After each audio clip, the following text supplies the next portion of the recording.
It's like the illest posse cut right here, man. Sean Watts on the track. Zeus, Don One, Rude Boy, Quill, The Gift, and yours truly, Fred Knoxxx. I'm 1 in a million with $1 million flow. Fred DiBiase got the power in it though. If it's a problem, let me know, or I suggest you let it go. Cause it ain't worth the problems that'll be knocking at your door, homie. Please don't make me hurt you. Disrespect the boss, ain't get treated like Virgil. Cause when I write raps, it's beyond your price tag. He's a waste of man. And welcome to the unpopular review around the blocks. Listen, guys, the Elimination Chamber. What did you think about it? As my man Jeremy Johns would say, comment below. Let us know. We are finally on the road to WrestleMania. And before you go down that road to WrestleMania, you got to go around the blocks with Mike Knoxxx. And that is me, the head of the table, baby, Hangman Knoxxx, whatever you want to call me. Trust me, your girl called me something better last night. But it's okay. I digress. Listen, I'm not here today by myself. Oh, no. I had to bring the executive consultant himself to the program. We thought we was going to be solo, doing a duo like only the Usos can, go in the ring, but not go in the ring and kick somebody's ass and then leave for the scheduled match. But no. The administrator, y'all see him down there below. Hey, little guy, how you doing? What's going on? As he has himself muted right now. Thanks for being muted as you wave to the top of the ceiling. But anyway, and also 301 King Vaughn Jr. 720, my Ayatollah, social media to the stars, icons, and Quavos, all the other bullshit that's on social media. Make sure you follow him. But listen, today's show, it's 3 o'clock. We all probably had this thing pegged for 5, 4:30, 4 o'clock. They got done at 3 o'clock, with a pre-show that started at 11:30 today. So let's just really fast, guys, if you don't mind, go through this, and then we'll talk about the matches after we go through them, okay? So we had a pre-show match, which The Miz lost to Mr.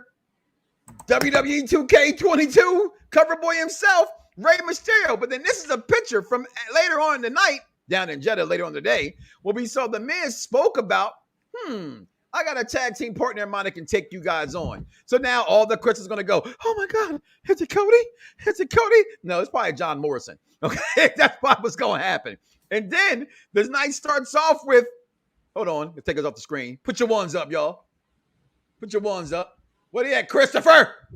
I need to see what I'm putting my one up for, because you're dumb. Okay, all right. I'm just making sure, because you can sit here and tell me I'm put your ones up, and all of a sudden I see Charlotte Flair on the screen. No, that's my job. That's not your job. And I ain't doing it. I'm not doing it.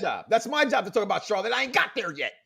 Thank God. And all right. When you do, I can take I'm going to get there. Don't you rush me. But listen, Roman Reigns versus Goldberg. Listen, this match, we'll talk about it in a second, but Roman Reigns retains as well. And then, honestly, I don't remember the last time they actually gave us the rules to the Elimination Chamber. Can anybody, remember when the last time they did that? I don't remember. They still do it every time. They still do it every time? Okay, well, they did it today. I thought it was pretty cool to actually put that on the screen. My kids got a kick out of that. We had the Women's Elimination Chamber match. And I'm going to say this about these ladies and their attire. You can't wear loose clothes and show shoulders and show backs and show bellies, but damn, them suits was tight. I'll tell you that much. I will say, I thought for the first time in quite a long time, not a long time, I think for the first time since they've been doing it like this in Saudi Arabia, they've actually hit the nail on the head with how well they did dress. It did not look awkward and uncomfortable. With some stupid teeth. It actually worked. And some of them, it just blended right in with their normal outfit anyway, like Bianca's. Rhea Ripley also, I think hers blended in very, very well. Charlotte Flair, I was surprised was able to do a really good job. And Ronda Rousey, shout out to her, and we'll talk about these matches a little bit later. But shout out to Ronda Rousey. I thought she put a perfect one for her because it made sense for her. I got all that. Listen, we even got the winner of this thing, Bianca Belair, on her way to WrestleMania. And then we got the greatest women's wrestler of all time, Charlotte Flair. And Daddy DeVille taking on, Flamin Young and Ronda Rousey. And here's the aforementioned outfits he was talking about. I love Daddy DeVille. Because listen, for her, this was kind of personal. She goes a long way back with with Ronda Rousey because they gotta give Ronda the credit for being the first female wrestler in WWE, and she's not. Technically, it's the first MMA wrestler in WWE as a woman is Daddy DeVille. Okay, so for her, she's kind of always kind of felt she didn't get that recognition from WWE, so she's kind of had a quiet thing about that. But again, we'll talk about that match again later. Then we got matched to the match nobody knew we wanted to. We got to see it, and I'm gonna say that because I actually enjoyed the match, which is typically a bathroom match when I get Drew McIntyre on my screen with mad calls. Exactly. I was going to mention it when we got to it, and I'm going to talk more about it. But I completely agree with you. I thought this match was actually very, very good, and I already see people look at the administrator down there hating. I already see people hating. This was actually a very entertaining match. It was horrible. I'm sorry. It was horrible.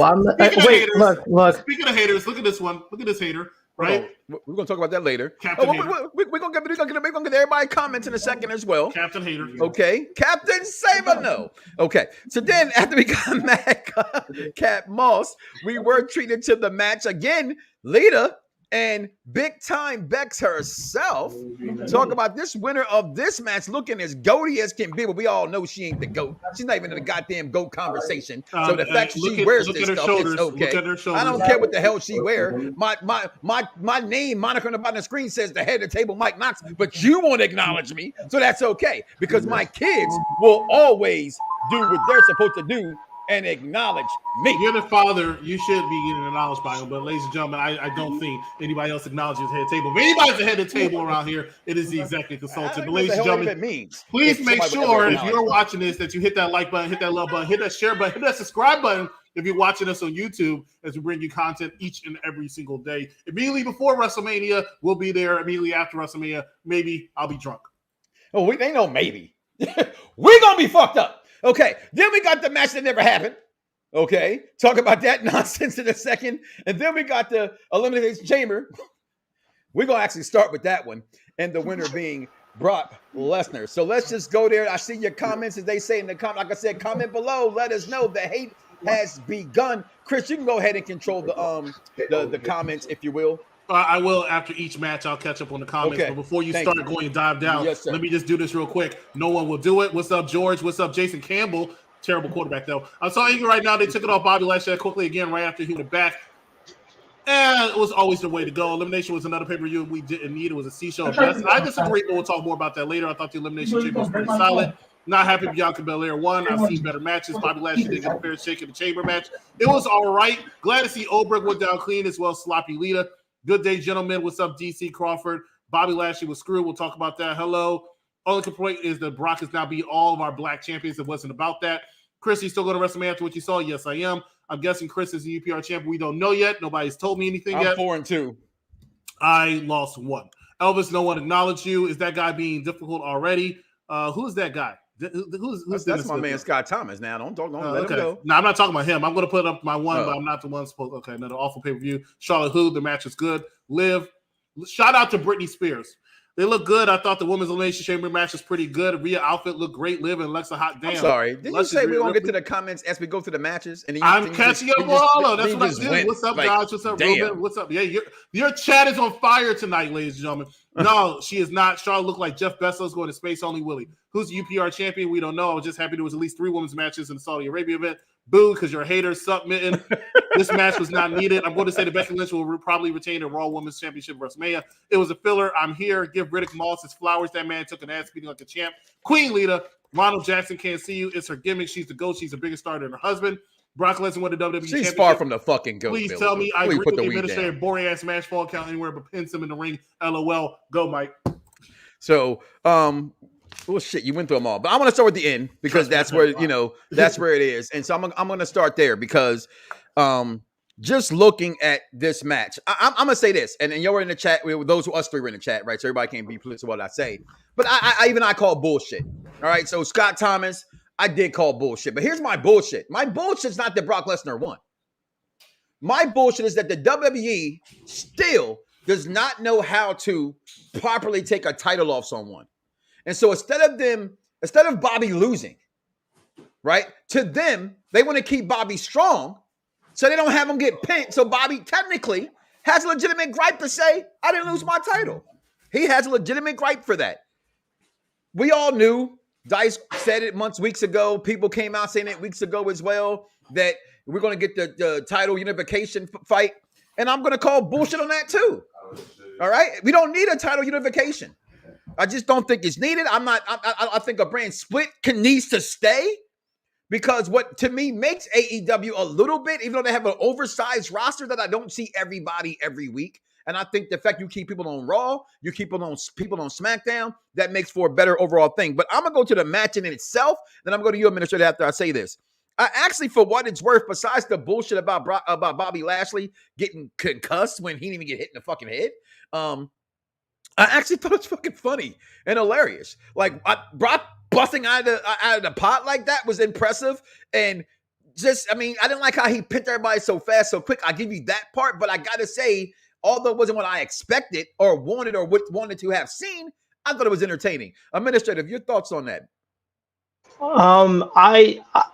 I'll be completely real. Like, I walked out of my room at the beginning of the match, and by the time I walked back in, the match was nearly already over. Bobby Lashley was already out of the ring, and it was a cheap way, as you said, to keep Bobby Lashley looking strong and take the belt off of him and transfer it back to Brock because you want to do this title for title thing. I think it was very creative. The F5 off of the top of the chamber, I thought that was pretty creative, and I enjoyed that. I don't think Austin Theory enjoyed it too much, but I mean, they had to do something, and taking the belt off of a champion that hasn't gotten a fair shake, I think, like everybody else is saying, like it was BS. So I didn't really like it. It wasn't even an F5. Okay. Well, okay. you know what? It wasn't F5. Okay, he's on top. He's trying to save him and keep him safe in some way. Okay, so I give him that. But I look at the comments and I see somebody playing WWE. Is that? Please don't tell me that's 2K20. Not in that would be very okay. That would be very horrible. That'd be very horrible to sit there playing an entire year in this house. Crap. Okay, but again, I get everything that you said there, Shay. I do think it does a disservice to Seth. It does a discredit to Riddle. It does a discredit to AJ. It gives a discredit to why we're even having an elimination match. I mean, see, my problem with WWE is it's not where we're going because we're already going to the road to WrestleMania. We already kind of knew who these matches were going to be. This was 100% a filler match, a filler pay-per-view. It was in fucking Saudi Arabia, for heaven's sakes. So it's completely, it's not free. I said this last time I had was that crown jewel that was in Saudi Arabia. That wasn't for us. That was for them. They paid for everything they got. That's what that audience, the prime minister, whatever the fuck they call them over there, paid for those stars to be there and do things that way. I mean, you're getting paid $1 billion to do it. Who cares? They made more money today, night over there, than AEW made this entire year. So say what you want to say, and guess what they're going to do because of the announcement they made yesterday with Taker. They're going to probably sell out Mania now for that reason, just so people can see him come out and say goodbye. Definitely selling out that SmackDown. Yeah, definitely. So for what it's worth, I'm still going to WrestleMania. It doesn't sway me in any way of not wanting to go at all. It's just the execution. I could have done without it. Executive Consulting, your thoughts on this match? I was fine. It went exactly as I thought it should happen, except for the Bobby Lashley situation. And I mean, I don't know if it was a work or not. It didn't look like he got hit hard enough for him to go out with a possible concussion. But if the way they had him go, Brock come out, Brock had to look even more dominant. Brock had to look strong. Brock's been taking something else.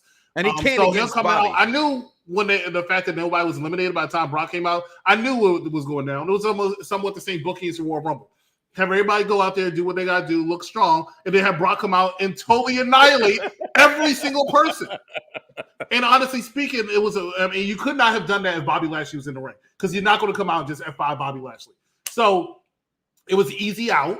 Right, and they had to lead up to the title versus title match. That's why Brock lost in the first place to Bobby Lashley. It was always supposed to be a transitional phase so they can get to that title versus title because Brock had to win the Royal Rumble to do it.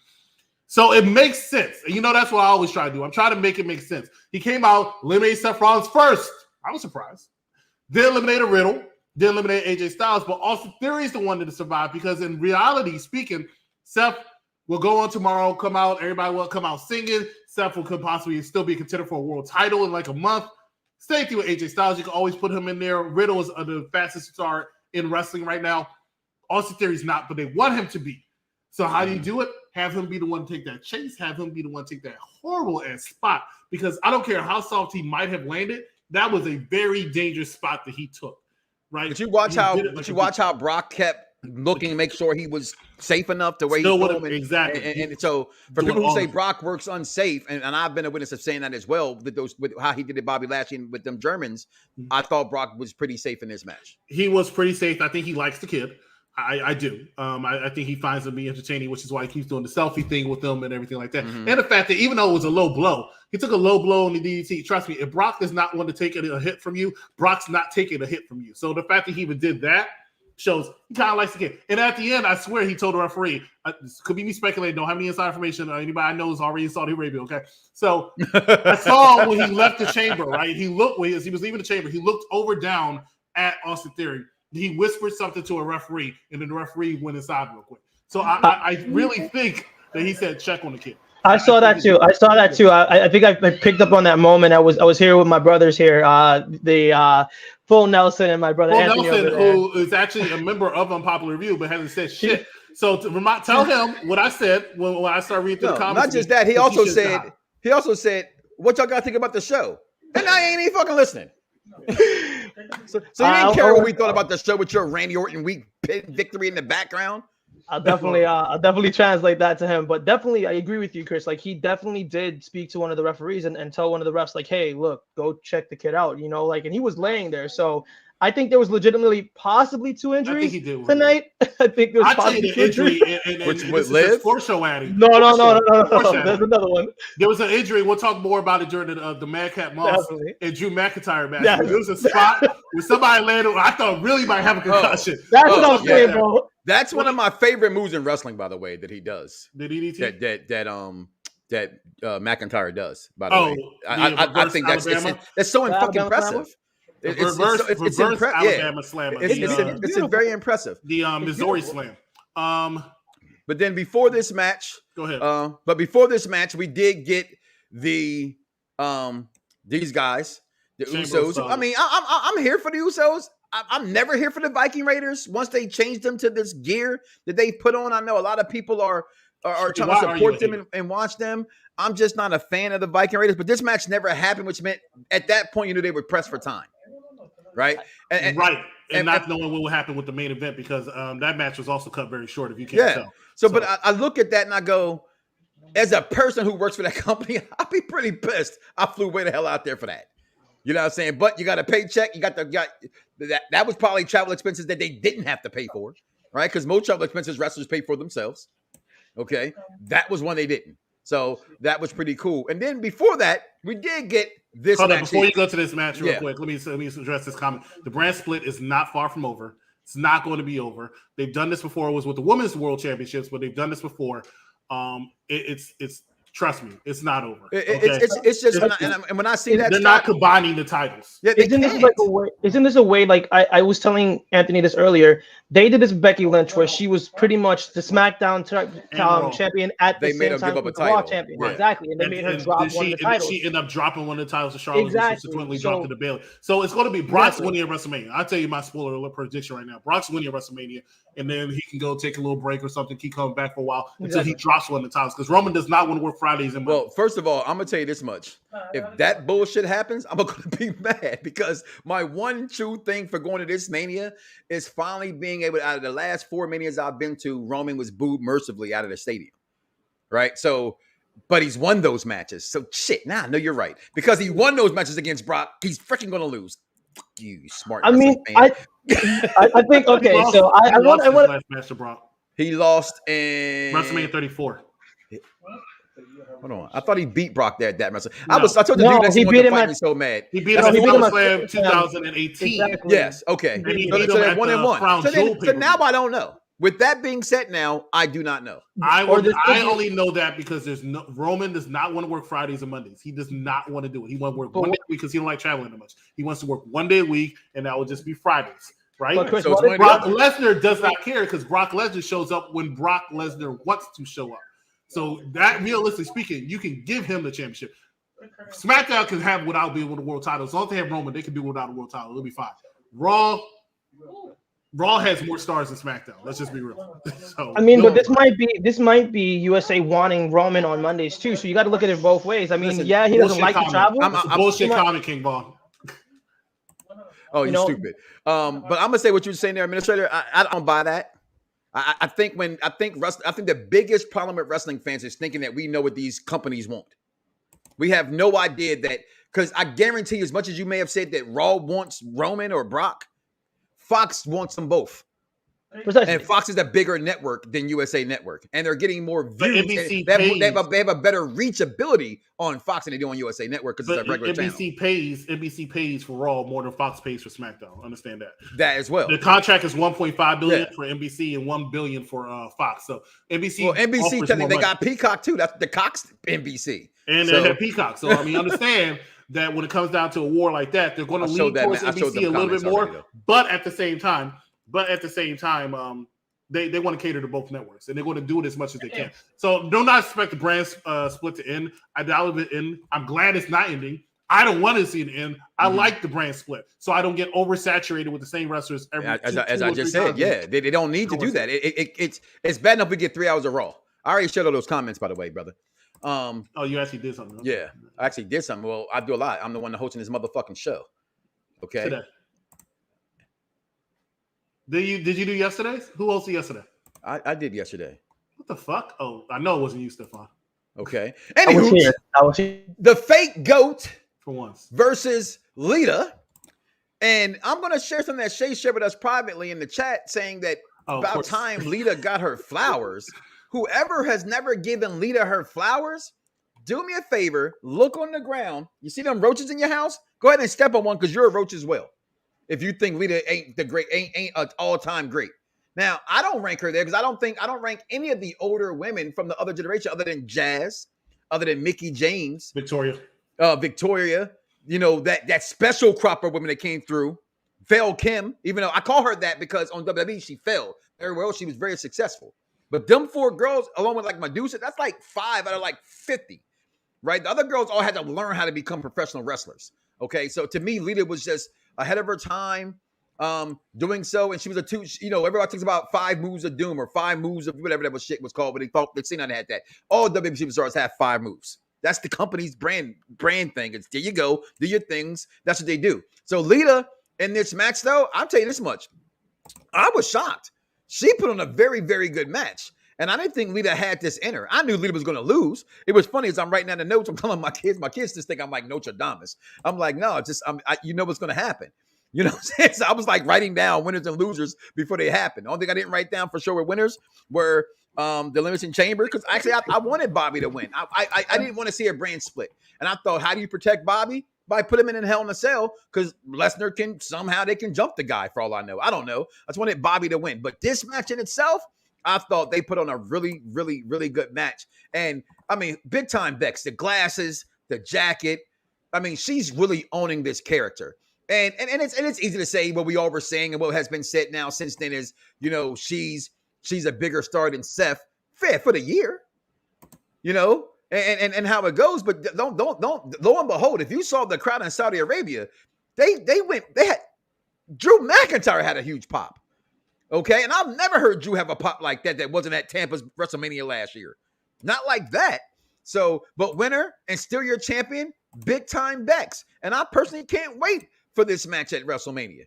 I cannot wait for this WrestleMania. Anybody who thinks this was not going to be the match at WrestleMania does not listen to Unpopular Review and Around the Blocks of Mike Knoxxx, and you are not an intelligent wrestling fan because a lot of this stuff was written. And I don't want to hear, and I'm going to call you out, and I don't like giving people props on air, but I'm going to do it today.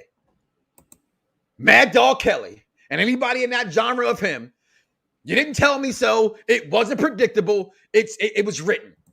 Okay? Sit back and enjoy wrestling. Stop trying to be, what do they call it, Monday morning quarterbacks?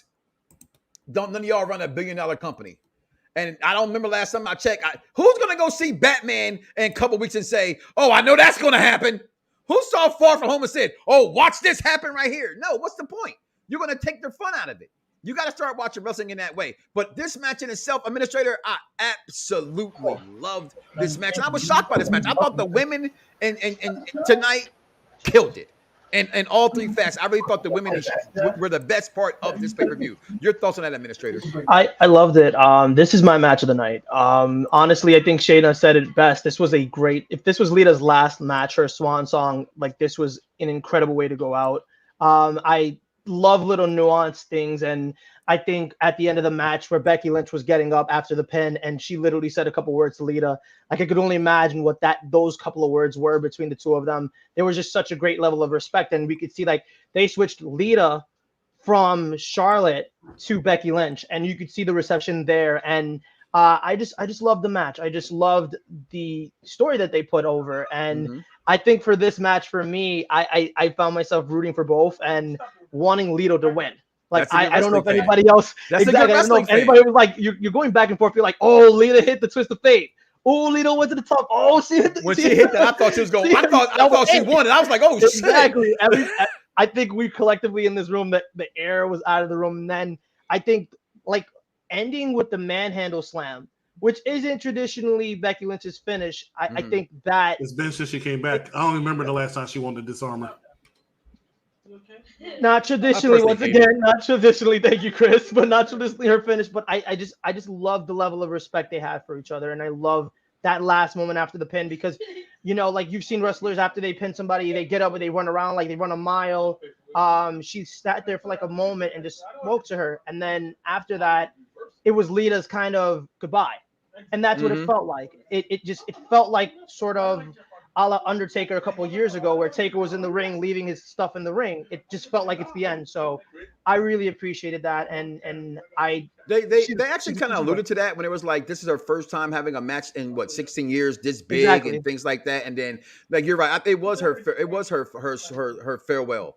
You know what I mean? And I'm happy with that. Again, this is Saudi Arabia. They're paying for stars. Lita's a star. And you had a comment, Chris. Something about when we're talking, I like the comments going on because I can't read them when I think some are important to read. And I saw one flash, and it was like, how could I think the match is going to be good? Lita's a top 10 wrestler of all time. Yeah, being top 10 does not mean that she's good today. Exactly. She's had a broken freaking neck. Lita has, and even being top 10, she's not, I don't care what you say. You don't agree, disagree, comment below, let me know. Listen, I said what I said. Lita's a top 10 because of her character, not because of her in-ring ability, y'all. That thong and them boobs put her over. That moonsault put her over. Besides the moonsault, what the fuck did Lita do in the ring? Please tell me. Again, the girls from yesteryear cannot touch the girls of the day's thong straps. They can't. It's no disrespect towards Lita. She definitely is an all-time great. But I was shocked to see her performing so well in this match. They even spoke about it on commentary. It was amazing. This is probably it was amazing to see. It's been a while since she's been in the ring. No, he grabbed that pin. I saw it. So here's the thing, right?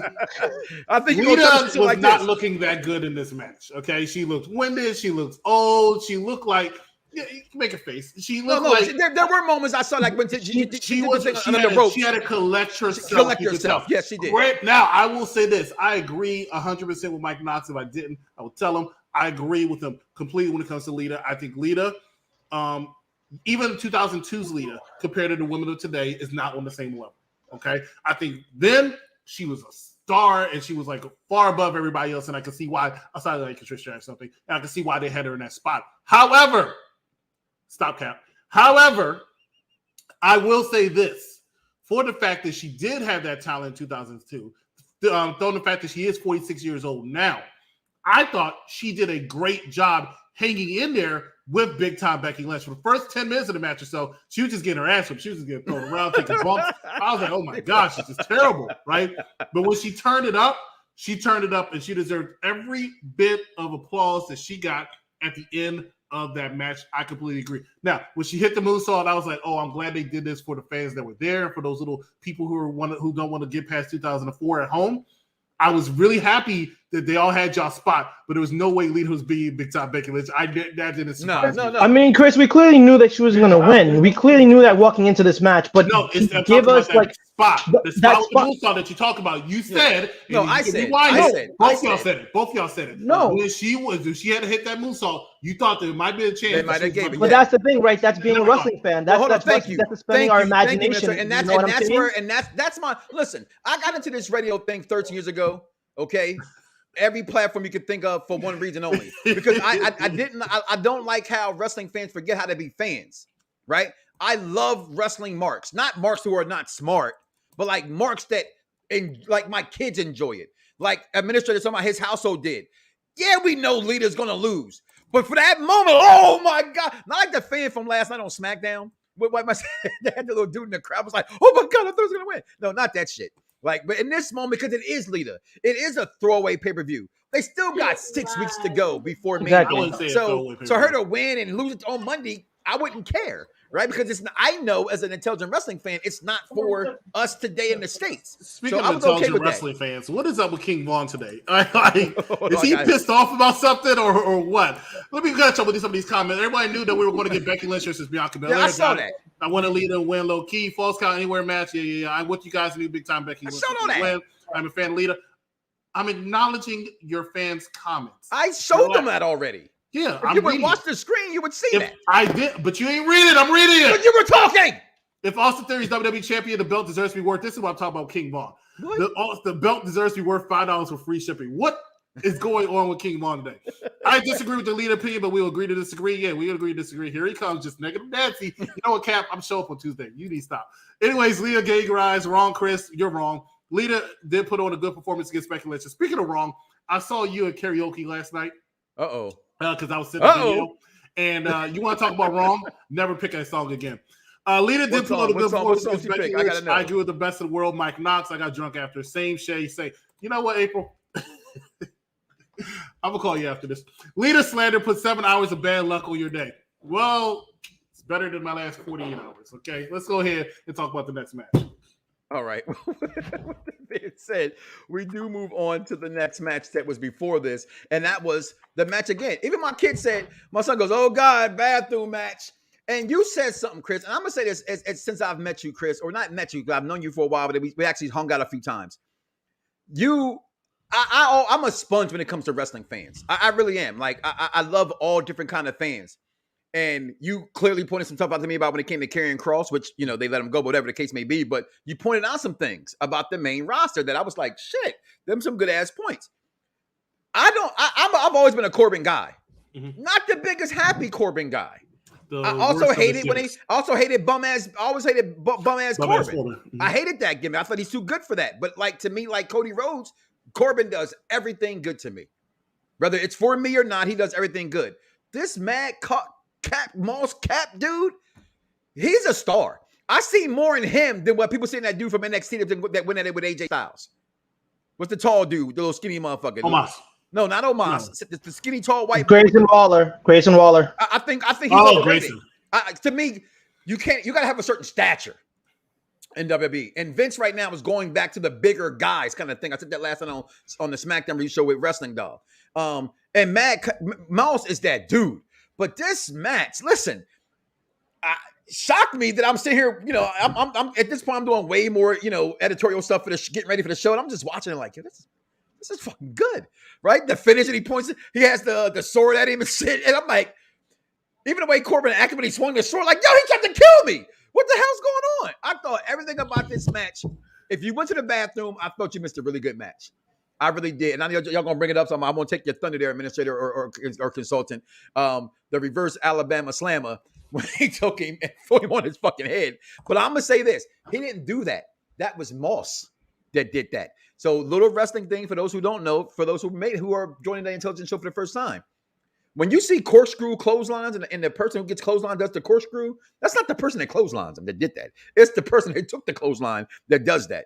Right. So in this case, Moss wanted to sell it and maybe sold it too much and really planted his own head into the mat. But with that being said, again, I like this match. And here's something that's weird. As I always do review shows and we start talking about shows, the more and more I'm talking about this pay-per-view, the more and more I enjoyed it. I'm just being honest. It was a good pay-per-view. It was a little shorter because of certain things that happened. Yeah. But it was actually a pretty good pay-per-view that had some. I'm not upset with the outcomes. Not one match is boring. We're not going to talk about the kickoff show match between Miz and Rey Mysterio. But trust me when I say that match actually wasn't a bad match. I didn't think it was going to be because we're talking about two of the greatest of all time. So it was a good match between the two of them. So it was not a bad pay-per-view. The match I thought was going to stink a little bit, and just a little bit because there's still two good teams. Didn't even happen. Okay, yeah, and that was the one I thought would be the worst match of the night as well. But again, that was when I was prepared to go get something to eat. That's why I was prepared to go to the bathroom, and I know all those fans were upset because they went to the bathroom and then all of a sudden they're like, "Oh, you had mentioned, like, I like Moss in the chat, and I didn't realize until you said it. Like, shit, I fucking like Moss too. He's you know good. what I'm saying? I'm not sure about a t-shirt like this man right here, Christian for my peeps. You know, he's not there yet, but Yeah. I can see why they put him with Corbin, and I think it was a good idea to put him with Corbin because Corbin, even though he's never going to put on a 5-star match, that's not his forte, but he's very good on mic. I said this real quick, and we'll go back into the thing. I said 2 of the biggest superstars going into the pandemic at the time, so to speak, was Elias, it was Corbin, right? And when Elias lost the crowd, yeah, you had to be forced to watch an Elias match. And I'm not saying he's a terrible person in the ring, but I like the way, yeah. But what made people like Elias was his mic work. True, and he could not get the fan reaction because there was no fans, so that hurt him. Same thing happened with Corbin when the Thunderdome was out. Corbin was not doing anything big, but they tried as much as they can, right? But since the fans went back, Corbin's been getting back up there now. Why? Because he knows how to set off the fans. Administrator, your thoughts on this match? I am not a Corbin fan. I think the executive consultant. You think he's bum-ass Baron? Nah. It just literally since I've known Chris, he's been a Corbin fan, and it's been the equivalent of shoving something down somebody's throat. But you got to give people their flowers. He's amazing. Everything that Chris said about him, I completely agree. I completely agree with what Chris said. Giving you your flowers while you can still smell them, old man. But what I will say is that there were a couple of spots in this match that were funny as hell. And Mike, I don't think you can steal anybody's thunder when talking about the oversell by MadCap Moss. That was the part that was an oversell. That was the oversell of the night. That was an oversell. Oh my god. That was an oversell, over botch, whatever. He landed on his head. They played the replay almost 4 or 5 times, and from every angle it looked like they were going to throw up the X. Like, no, but props to MadCap for continuing the match after that. Like, that looked like it hurt like hell. But I think towards the end of the match, Drew McIntyre had his sword out and Corbin's running into the ring. He swings it at Corbin, holds it up, and while holding the Claymore, an actual Claymore, that was pretty impressive. Hits the Claymore finish. And that sword's not light. I'm marked out. I don't understand. Like, 5 feet tall. It was one of the most amazing things. It was one of the most amazing things I've ever seen. Literally, him holding up the Claymore and just hitting the Claymore and then the pin. It was just so cool. So I could not say I completely did not like this match. I think I thought this match was going to be bad walking into it, but nah. April said nah only time. I don't know what kept this man going through the rest of the match. No, what you're not going to do is sit here and say that you like Moss too. You were hating on him in the chat. Hold on, she was definitely hating on him. You were hating on. Hold on, Chris. You know what she gets, Chris? Because I give it to her on the show all the time. You know what she gets? She gets this. Get the fuck out my face with that shit. Come on now. You know what you get, Shay. You was booing that man in the chat. I was throwing all kinds of stuff in the chat. Nah, don't do that. Chris, before we go to the next match, get to the comments for me, brother. Oh, I forgot my water. Shit. Yeah, always have your water. That's all. Stay hydrated. Boom. I thought the leader hit the moonsault, right? We talked about that. It's all about the what if moments. The title versus title match better turn into a triple threat with Lashley in the mix. He'll be pissed if it doesn't happen. Be prepared to be pissed. He's not getting thrown in there. No, because if anybody, I thought it was going to be, I said that before, I thought it would be Seth. And when you said that to me, I was like, you know what? That makes sense. But now, fuck no. This is one-on-one. And I'm not even sure what Seth's going to do with WrestleMania. At this point, no, I thought either. For a while after, I thought it was going to go in the way of him and Kevin Owens. Yep. Going to WrestleMania. But maybe now. Kevin Owens, nah. Whatever it is, he's going to do something with Stone Cold. I think he needs a big match. So unless it's going to be Kevin Owens versus Seth Rollins with Stone Cold as the referee. That's what I think can happen. Because we didn't get. I personally was robbed from the, or when I say me personally, but I think wrestling fans, because to me that was one of the matches I was looking forward to at that WrestleMania that happened in Tampa. Or which one was that? The first pandemic WrestleMania, and they had and they jumped off the sign and whatnot. So I was really disappointed at WrestleMania. That was one of the matches me and my son personally was looking forward to going to. It was a very good match, but again, as you said before, some things were taken away because there was no crowd. Yeah, you know what I mean. And I think I wouldn't mind him getting his comebacking for that as well, Seth Rollins. But next match we're gonna go to here is, it's what it is. It's flat out. It was the greatest women's wrestler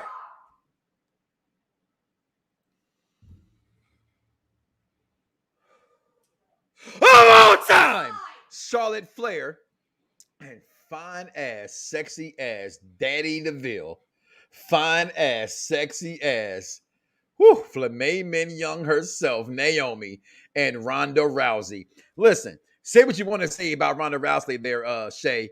Her coming out with the judo gear on was fitting. Her coming out with no makeup on for them being in Jeddah, Saudi Arabia is fitting because they do still frown upon that stuff over there. I thought if anybody represented themselves better in this match the way they looked was her.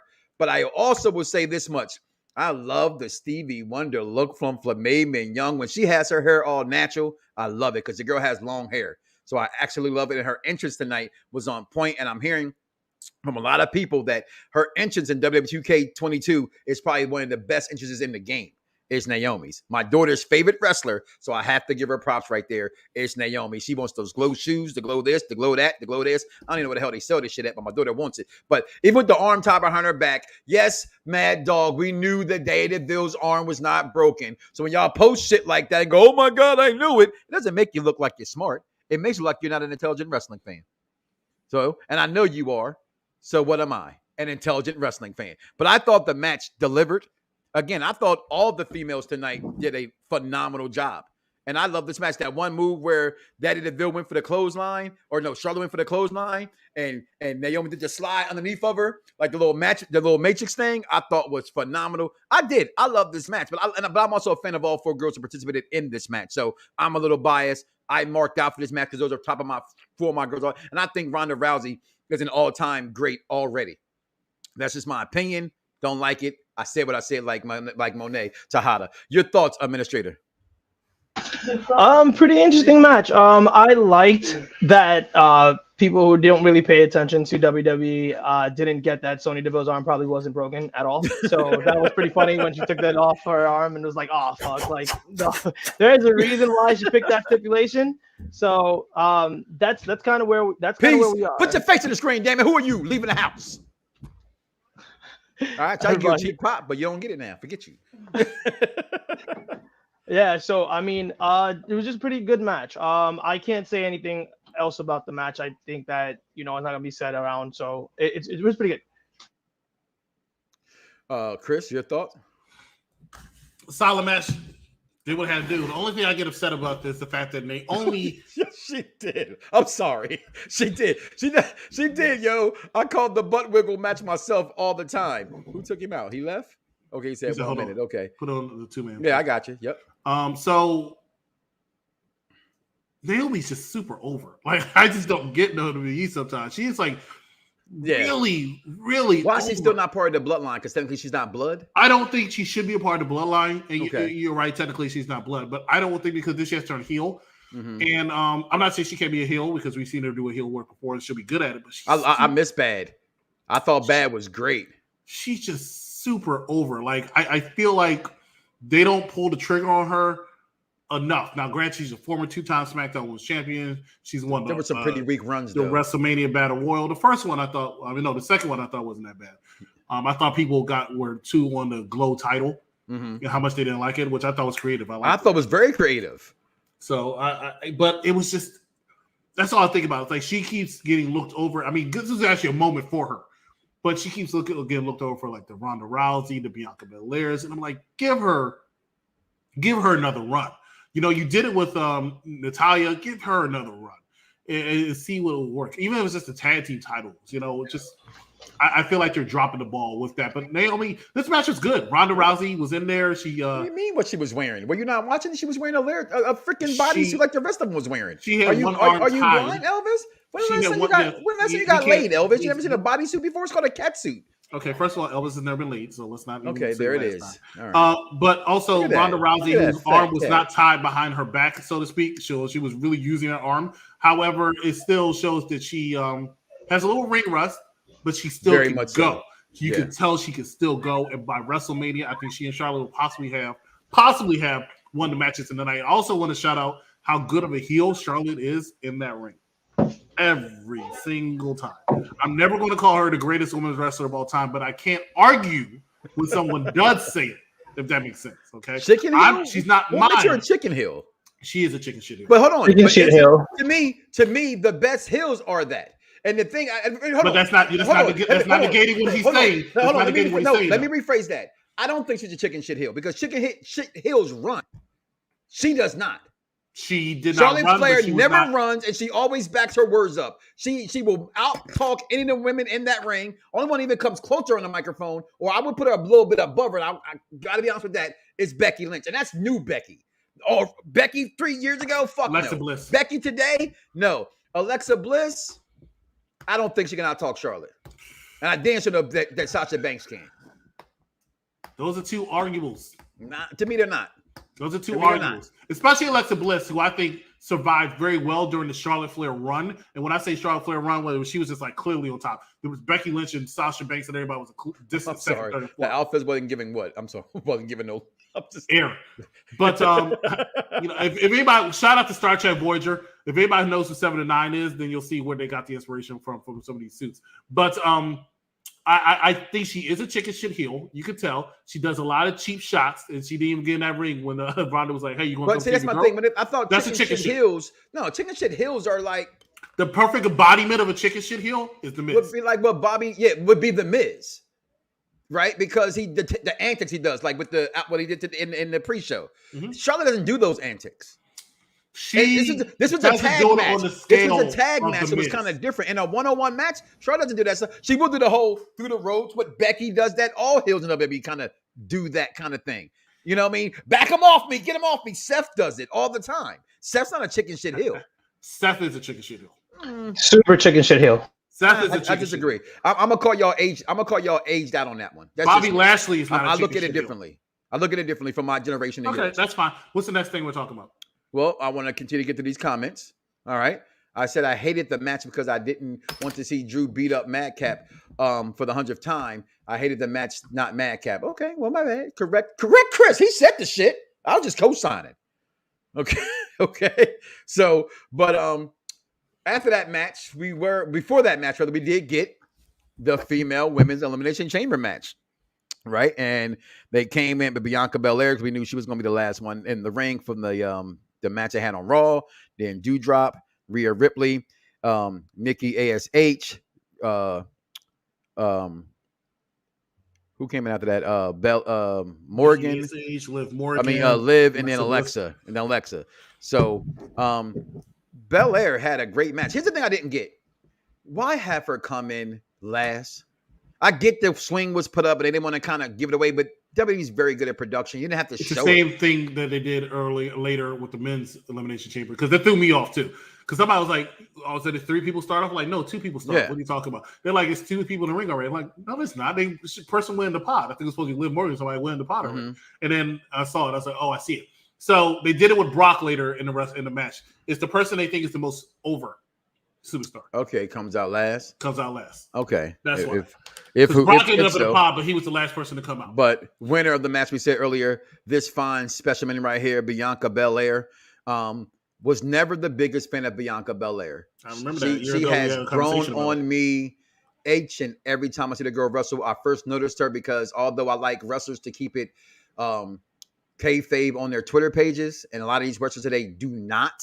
This is what makes MJF the biggest heel in wrestling, because you would go sign and go get pictures with this guy, and he'll cuss you out while you're painting a picture with him, and he plays him. You know, he keeps that online, and a lot of these women don't.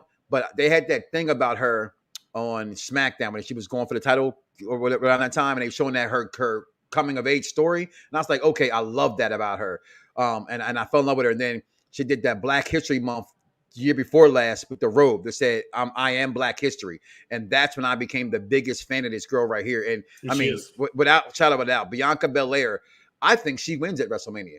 If you think Brock beats Roman, then we're gonna have 2 new champions, because I think she wins at WrestleMania because for 2 reasons. Becky's had it too long. They're talking this 500 something days, but we know she was gone for 200 something of those days. So I don't even know how they but technically she didn't. Their math is still wrong anyway, because you're going up on 38 and she won it back at 35. Yeah, so they want to add all that anyway. It should be almost 900. Well, they definitely doing Scott Steiner math then. Yeah. So with that being said, but again, I thought this Elimination Chamber match, it was better than the men's. Yeah, as far as action was concerned. The same thing happened in Royal Rumble though. I told you before, I disagree with you on that. I thought the Women's Royal Rumble did too much standing around. Okay, and like I said, you were there, so you saw more than what we saw on TV. But on TV, it was definitely corner. It's like they fought on one side of the ring at Royal Rumble. On this night, I thought they got their get back. And this. So you mentioned I was there at Royal Rumble. I was also, and this you'll see how I tied this together. I was also there last year for SummerSlam in Las Vegas, and these two main events, outside of Ronda and Charlotte, because they're obviously going to headline the first night, but these two main events for the world titles, the Raw Women's title and the WWE and the Smackdown title, started at SummerSlam. Brock Lesnar returned after John Cena lost to Roman Reigns. Becky Lynch came back and beat Bianca Belair in, I think, what she say, 16 seconds or something like that. Mm-hmm. And now it's all coming to a head at this year WrestleMania in Dallas, Texas, which myself and this gentleman here will be there for at AT&T Stadium with Eagles jerseys. With Eagles, y'all don't want none. They gonna get come at us if you want to. Hold on. Did you just shit? You know I got it.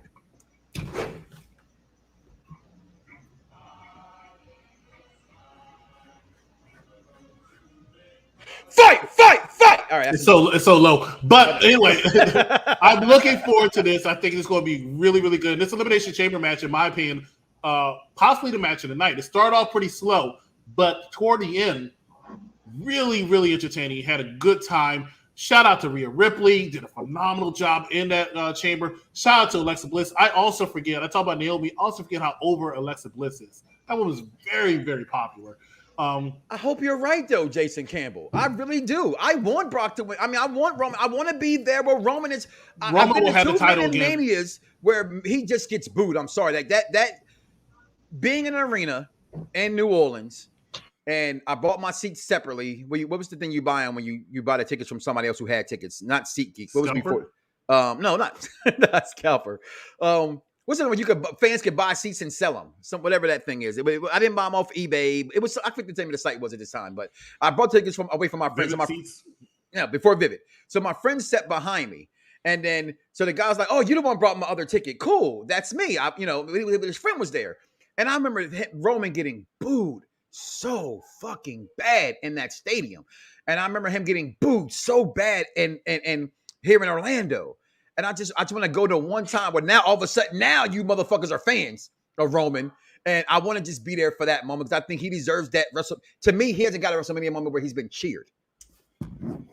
He's never been cheered at Mania, and I think this would be the one he would get cheered at. I could be wrong.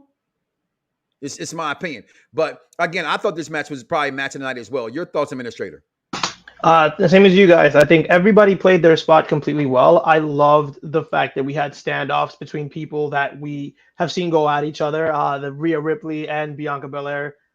Put them two together at any point. They're magic. Doesn't matter. Alexa Bliss has been gone for months, out of the ring for months. And to come back tonight and to make it to Final Two, and she's over as all hell. I love the fact that she had to call back to Twisted Bliss. That was really cool. I haven't seen Twisted Bliss in a minute, which was pretty cool. And her DDT is freaking phenomenal. I could go on and on about this match. It was really Why awesome. bring her back, though, Administrator? Like, I think I saw that one in our group. Because my thing was, I thought she was going to win. I want her to win. I thought she was going to win. I told my daughter, I said, well, and my son goes, Dad, I thought you said you always go for everybody. Always bet on black. I said, I do. I'm not saying who I want to win. I just said, I think she's about to win. It made sense for her. It made sense if you were putting her back after so long of being gone, that she would be the one to win. But then, as Chris said, the story moving forward, SummerSlam last year, we're not going to forget 26 seconds. We're not. That's something that we're not going to forget with Bianca Belair. 26 seconds, you're sitting there, you look completely like hurt. And she's been living that up until now. Like, this was her moment. Still wasn't worse than the finger poke of doom. Nothing's going to be worse than that. Nothing's ever going to be worse than that. But I really like the fact that they're giving her this opportunity to face Becky Lynch.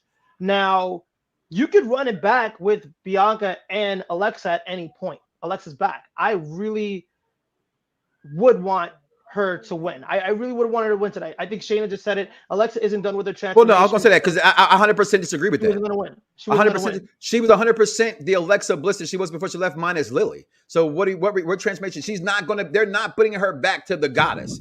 Because no, I'm telling you right here, right now, we will see Mr. Rotunda back in the WWE. I've been saying it for weeks. He's not done with this company because that intellectual property does not belong to him. The Fiend and all of his glory belongs to Vince McMahon. That's his intellectual property. They did not make her for no. He took time off. He needed time off with the heavy of the death, the baby coming. I don't see Bray being gone. Until I see Bray show up on AEW, I'm going to see Bray's going to come back to WWE. Okay? And she did all that because all that was supposed to go with Bray. That whole gimmick was to go with Bray. You cannot continue that gimmick, and this is where you might be right at, right? This is what makes wrestling fun. If Bray's going to come back. If Bray's not ever coming back, Chris, 100%. Got to go back to Alexa Bliss, the goddess. However, I think she's over way more as this character she has right here.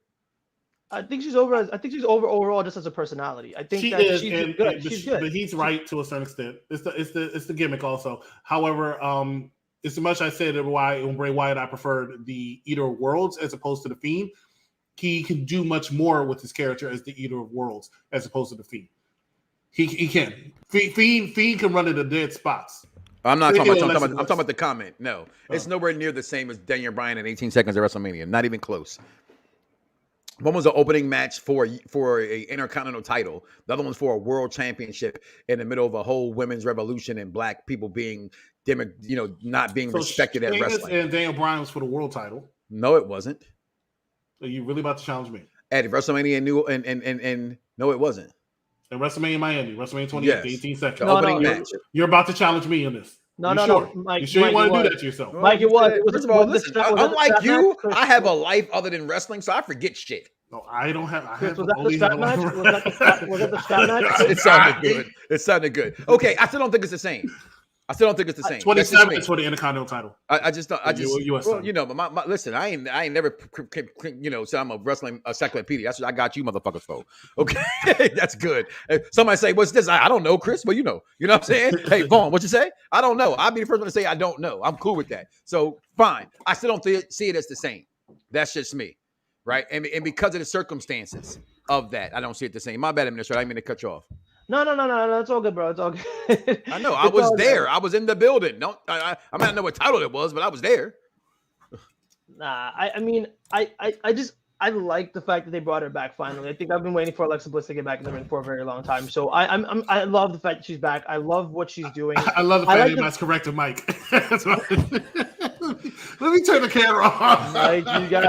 Mike, you just got the moment of the night. Listen, I have never ever said I was a encyclopedia of wrestling. But I know my history. You never have, but you did look so sure when you said it that time. I did. I did. I was like, yo. Yeah, it was in the Continental title, man. You know how bad that WrestleMania, like, not the WrestleMania. What? Like, no. Huh? What you about to say? No. That moment in a sense because I'm getting there. We're getting to our seats. I got all these fucking belts because this is my first WrestleMania. I'm a moron, right? So I got like 10 belts with me. All right. So I'm like putting my belts down on the ground and shit. All I heard was ding, ding, ding. I'm like, what the fuck? And I love Daniel Bryan. And I'm a Sheamus fan. You know what I'm saying? So I was like, get the fuck out of here. And everybody was so hyped for Daniel Bryan. But it wasn't right. They were yesing all Miami all night. What have I said since you've met me and you listened to my show before we got together? The birth of the yes shit started in Miami. And I tell everybody 100%. It had zero to do with Daniel Bryan, though. It was just something we were bored in Miami. We had nothing else to do as they were late opening up shit. And I mean, I'm in a club on South Beach and people on the dance floor going, yes, yes, yes, on the dance floor. It was insane. Going into the building, Miami turned WWE out. And that was the birth of the Raw After Manias. Yeah, because this Raw came out. That Raw? And I was too tired from WrestleMania 28 to go. I was always disappointed in myself. I went, and we saw the birth of the Lesnar guy. Who has definitely been making stuff from ever since then. Ever since then. And that's why I went to that stadium. I said, well, I saw it at the Hall of Fame because the Hall of Fame was the same place Raw was at. But I'm in the stadium. I'm like, only Miami would retire a Michael Jordan jersey, and he ain't ever played in Miami. You can't wear 23 in Miami because Michael Jordan won 23. I mean, he's my GOAT, and he should be everybody's GOAT. But damn, I ain't retiring his jersey. He ain't playing for my team. So, go ahead, Stefan. I'm good, bro. Okay, I'm gonna say overall, we've been on this match for a while. Let's go. I'm gonna say well, overall, that leads us to like I said, the match that, I mean, should we talk about it? So let's talk about it. My roommate was so pissed off this was the first match. It was already booked. We said this going in. Wrestling fans that shitted on this, get a grip. Okay? This was not for you. This was for Saudi Arabia. Okay? This was a contractual match that did not happen. And this is Vince saying, I'm going to get my fucking money.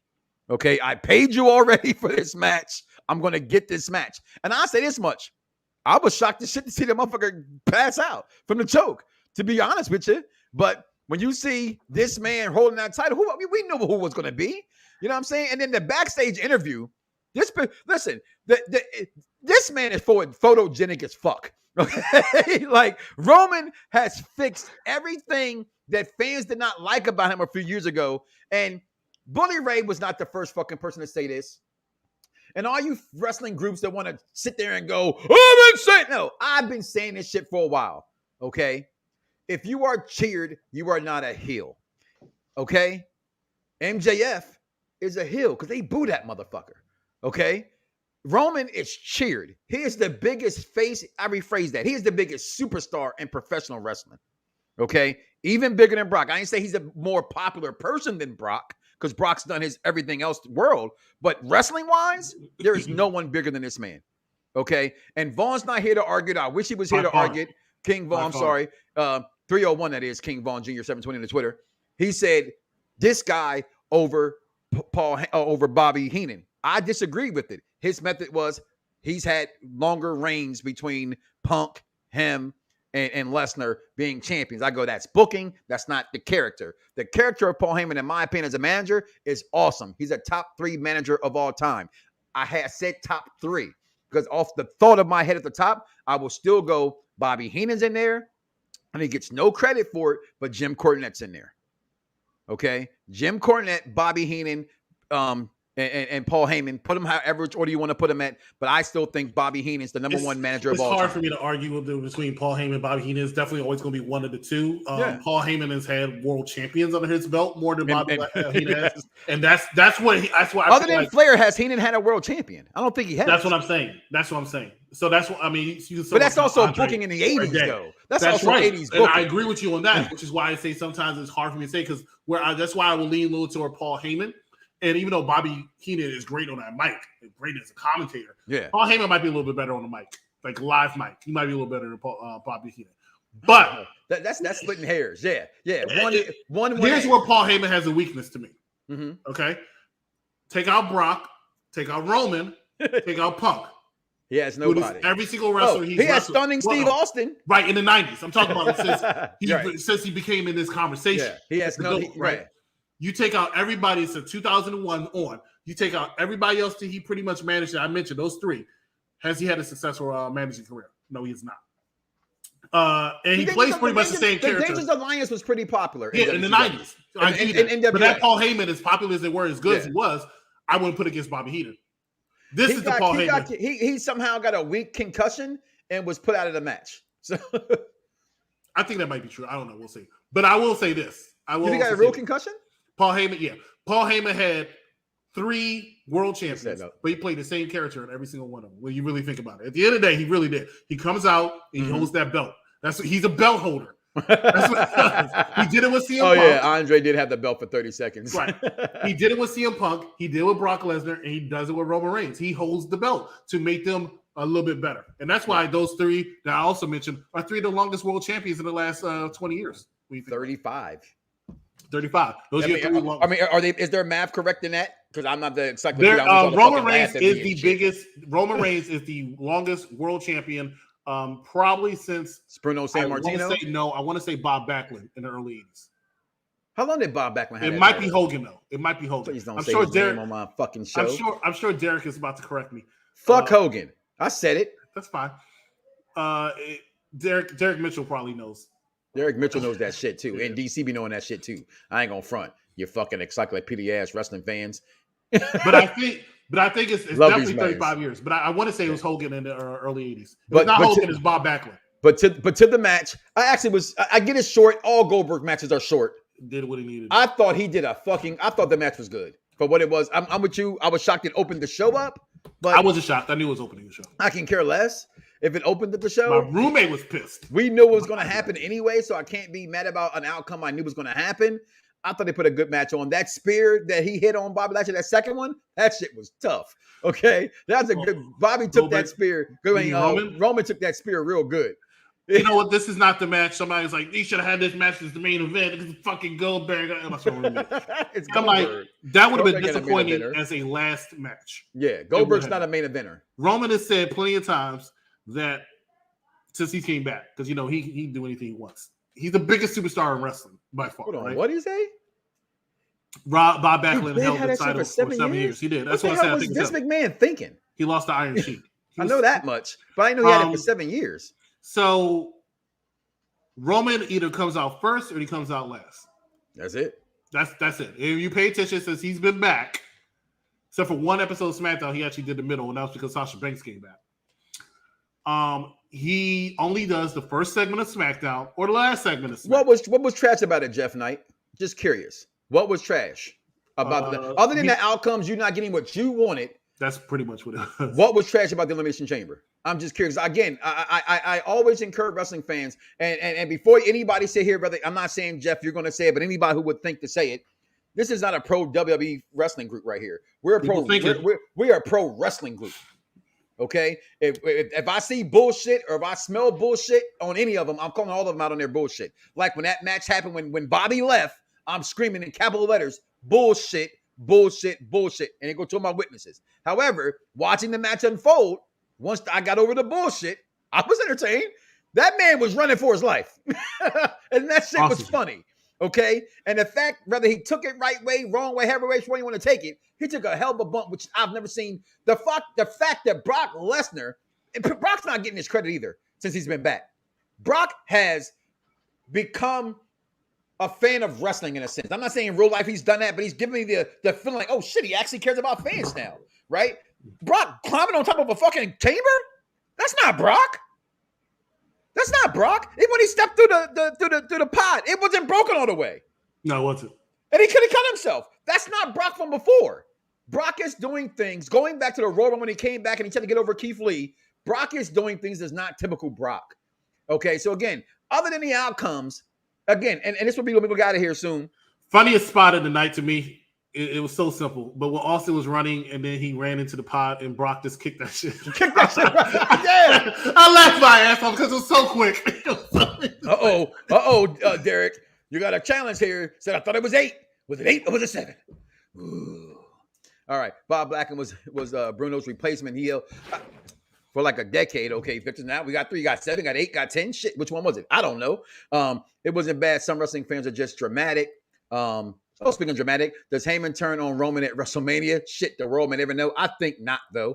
Pro wrestling rules the world. Death to dirt sheets. You already know what the fuck it is. Michael Smith, you already know the hashtag, my guy. You've been with me for years. Here, tell these motherfuckers about me, baby. I'm giving the Elimination Chamber a solid B. It was a pretty solid show. Listen, George. Fair. George is one of the best wrestling fans in the world. The overseer. Because I never always agree with them. But I love his attitude all the time when it comes to wrestling. I really, really do. You know what I mean? Like he changed one of my grades a couple of weeks ago. I was like, man, that shit was like a fucking C-. It was like, nah, it was like a C+.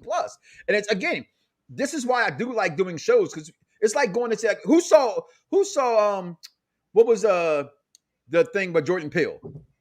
Not the one they sunk in the chair, the other one that came out with the you want to get crazy, let's get crazy. We just did a show on that one. No, it wasn't that. You're not talking about Get Out, but I know what you're doing because we literally did a show. I think we did it in October.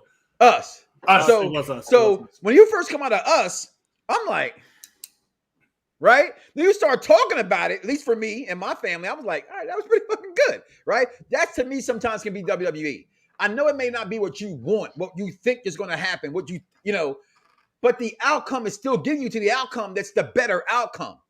Okay, it's going to sell more tickets, so they may not always. I'll be honest. Sometimes I hated the things that the routes they go to get to where they're getting. I can't stand them either. But I can't say I was not disappointed tonight. I was not. I don't particularly like the route they're taking to get to Brock Roman at WrestleMania. Oh shit, there it is. I don't agree with Brock and Roman main eventing WrestleMania, but you don't agree with there's a reason. No. But who? With Brock and Roman main eventing? I don't. Why? Because it's the 4th time. Or the third time. You're not seeing the third time. It's not even just the third time at WrestleMania, which is a big case of it. They wrestled twice in Saudi. They just wrestled at day one. They just don't pull me in with Cody. Do you not see how my show ends? I want Sledgehammer versus Sledgehammer. It's not going to happen. It's too much. But I don't even think Cody shows up. If Cody does show up, it's good. He's not a needle pusher either way for the company. But I think wrestlers, that's what I think. This is what gets me about today's society, right? And Cody's a big gift for WWE. Wrestling fans are always, they want to criticize this person or this person for this, or how you hated Swole, or if what happened to Swole happened in WWE, the world would have went crazy. But because it happened in AEW, they got on her, right? So the same thing when it comes to Cody. There would be no AEW without Cody Rhodes. That's what I'm saying. He's a huge benefit to that. And when they boo that man, the way they boo that man, it makes no sense. I said earlier, but I said the same thing about bum ass Baron or Happy Corbin or King Corbin. Cody Rhodes has done nothing ever wrong in his wrestling career to me, no matter what stage he's ever been at. He's a professional. He learned that from his father, and I think that's pretty dope. To answer that question to you, go ahead, Administrator. Before we got here, I'm gonna ask some more of these couple questions real fast. What question am I answering? I'm sorry, I'm a bit lost. We went main event. What are we doing? Cody situation. I'm reading the questions. I think the outcome was the obvious. I think they could have done more with the same outcome. Let's keep going now. I personally already the outcomes before the show. Keep going. Okay, well, we all know that. What else we got? Brock. Okay. We will see at WrestleMania. We will see indeed. Overall opinions of the show, Stefan. Right, there it is. That's what we're saying. Overall opinions. So give me on my show, and I know you're new here, Stefan. I'm going to cut you off. I like to do belt grades. Okay. All right. So out of 5, not 10, because that's just too fucking high. So out of 5, right? Pick a title that you think fits the show, and then give that belt grade for that show. So if that helps you out, I go first to give you a little hint. So for me, the Elimination Chamber, to me, I probably will give it 3.5. Okay, out of the Miz WWE title run, spinner belts, and here's why. And I just got finished watching another Elimination Chamber match this morning. That Mania where we're leading up to where the Miz is the champion, it was a lot of uncertainty. People thought they knew everything was going to happen, but they was wrong. Okay, and at WrestleMania, it kind of changed a lot of things. I think we knew the outcome of this, and that's in all wrestling. I can watch AEW and tell you what's going to happen. I go back to one of my favorite movies of all time, Can't Buy Me Love. Oh, watch this. I bet he'd kick him. Who doesn't watch wrestling can tell what's going to happen? So I thought it was a very good, solid show. I'll give it 3.5 out of Miz title runs. What's your belt grade on that, Administrator? Damn, this is the belt grade, man. This man Elvis gave it 2.3. I was not prepared for these belts. I see like 3.75 Macho Man Randy Honky Talk title runs. Okay. That's what we do around here. Administrator. You supposed to be in my gorilla seat on my show. I'm gonna call you out on air. You better start showing the fuck up. I put a lot of stock in you, bruh. Okay? And I ain't gonna keep fighting for you like you some fresh piece of pussy I'm trying to hit. You better get your shit together. All right? There it is. I said it. Damn. Live on air. I'm gonna give that comment a one belt. See, you're learning. All right. I'll take 3 belts. I take 3 belts. Actually, I'm gonna do 4. It was pretty good. It got us to where we were going. I think honestly, people are very fickle. If you were looking at the direction we're going for WrestleMania, you kind of knew some of these things were gonna happen. So I give it a 4 belts out of Roman Reigns' title reign right now. And Michael Smith, listen, I like Johnny Walker Blue, and I promise you're not drinking that to the head. You've been to the hospital, take a bottle of Johnny Walker Blue to the head. I'm an expensive lay. Okay. So, and I'm gonna say this, and then Chris, give me your bell grade. We're gonna get out of here. You watch Wrestling Administrator tonight with your friends in the house. Chris had some company over as well. Always watch wrestling with my kids. We're going to wrestling. We're gonna be at Revolution. We're gonna be at WrestleMania. Wrestling is, when you watch it with friends, it's different than when you're sitting there by yourself watching. And for the most part, I'm always either with my headphones on, talking to my Xbox party with Dice and the crew and my kids. And when I watch wrestling with my kids, they have a different set of eyes on wrestling than I do, right? They cheer for Goldberg. Even though I'm streaming Oldberg, my kids are saying it too, but they're loving it. You know what I mean? Because they're enjoying being a mark to wrestling. And the term mark in wrestling took a bad turn a few years ago, and I don't know why. Again, every time I say this, I give them shout out to the wrestling marks of excellence. Nephew Corey, Glenn Thomas, that Belt Crew, Belt Emperor, Mo_Eden, because they understand that that's wrestling. That's wrestling. Executive consultant, give me your belt grades. Let me get the fuck up out of here. It's 3. I'm sorry. It's 3. It's 3 for me. It's 3? Okay. All right. So listen, with that being said, guys, listen, make sure you check out Around the Blocks of Mike Knoxxx this Monday.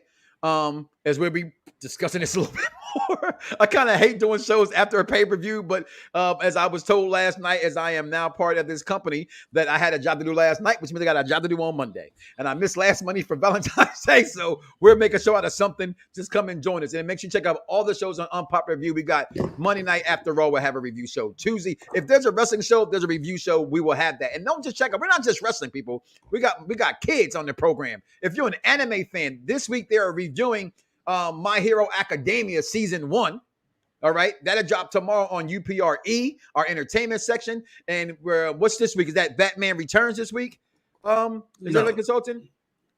Batman and Robin. I'm sorry. Batman and Robin review. That's also Thursday. Check out the One Tree Hill if you're a One Tree Hill fan, which I know most of you guys are not. Executive consultant always makes fun of me about that. But listen, me and Shay, Captain Shakespeare, that is, we don't care. We enjoy it. We have both have a half-hour show to turn into 2 hours last week. Who knows? And check out the administrator as well. He gonna pop him whenever hell he feel like popping in, but we're gonna make sure he stays there. I'm getting to that. Underworld is coming up as well. Also, Set It Off. We got Bel Air review coming. We got you name it. If it's a TV show that's hot, we got it. We got it. We got it. We got it. Gotta be, there's something we have that you will like. We have cooking shows coming up for heaven's sakes, ladies and gentlemen. So there's something we are doing that you are going to enjoy. Who's cooking? Because I'm the Chef Boyardee Knoxxx around this bitch. Chef Boyardee Knoxxx. I'm just saying, I was a professional cook for a living. Let's being honest here. Let's close. All right. With that being said, guys, listen, we're gonna get up out of here. Listen, it's my moniker. You don't like it? Listen anyway. Do not wake up tomorrow morning and say to yourself, "I love me some me," and don't love God. That's crazy, y'all. We out of here. Fingers. Everybody's got a price. Everybody's gonna pay.